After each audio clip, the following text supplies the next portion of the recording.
l'Union a sorti une liste d'établissements reconnus par l'enseignement supérieur. Et ça m'a interpellé. Cet établissement ne figurait pas.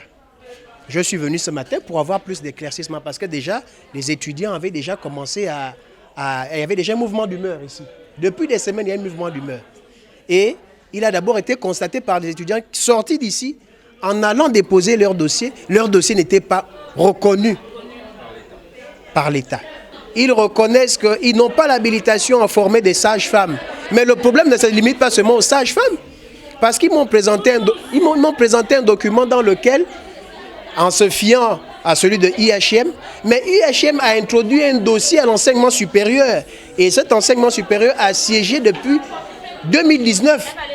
Et dans ce document, IHM a aligné bien les offres de formation. Mais eux, ils ne l'ont jamais fait. Et ce n'est que demander de l'argent. Il y a ce problème qui se pose. Là, on ne sait pas quoi faire. Nous sommes une école de santé. Une école de santé dont on nous a prélevé pendant 3 ans 30 000 francs pour les frais de laboratoire. Il n'y a pas de laboratoire ici. Pour une école de santé, il n'y a pas d'infirmerie. Pour une école de santé, regardez l'état dans lequel l'école se retrouve. Nous avons payé près d'1 million et poussière ici.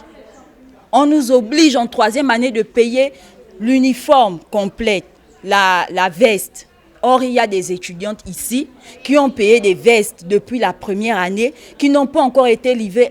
Elles sont en 3e année. L'école n'est pas reconnue. L'établissement n'est pas reconnu. L'établissement n'a pas le droit d'ouvrir une école supérieure, juste le centre de formation. J'ai payé ici pendant 3 ans. Ils doivent me dédommager, me rembourser mon argent. Parce que c'est mon petit ami et mon père qui s'occupent de mes études.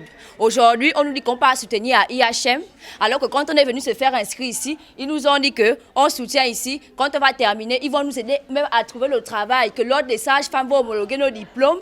Aujourd'hui, on nous raconte autre chose dans cet établissement. Qu'est-ce qu'on fait? Nous sommes des Gabonaises qui ont été pillées. Ils nous ont pillés, qui nous rendent notre argent tranquillement, qui nous dédommagent, qui nous trouvent une solution.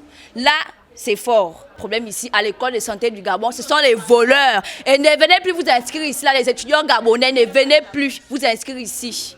En 3 ans, les enfants vivent dans le faux. Il n'y a pas la vérité. Quand ils ont fait les publicités, pour que les parents prennent leur publicité pour amener les enfants ici, on a eu confiance. Ils ont bien précisé qu'il y a une école de supérieure de santé ici. Vérification faite, ils sont l'établissement, c'était un centre. Ils ont masqué derrière ça. Tout ce qui vous ont cité dans les papiers là, c'est du faux. Ici, il y a des enfants qui sont des orphelins. Il y a des mamans abandonnées avec les enfants. Il y a des filles qui vivent avec leurs petits copains pour dire que je me bats pour mon bien. Mes frères et sœurs, chef de l'État, tu vois, c'est la transition. Ça là, c'est pas parce qu'il a beaucoup d'argent. Pour une femme comme moi, je ne travaille pas. Je suis abandonnée seule avec mes enfants pour faire sortir 80 000 pendant 3 ans. Le Gabon, vous voyez ça comment?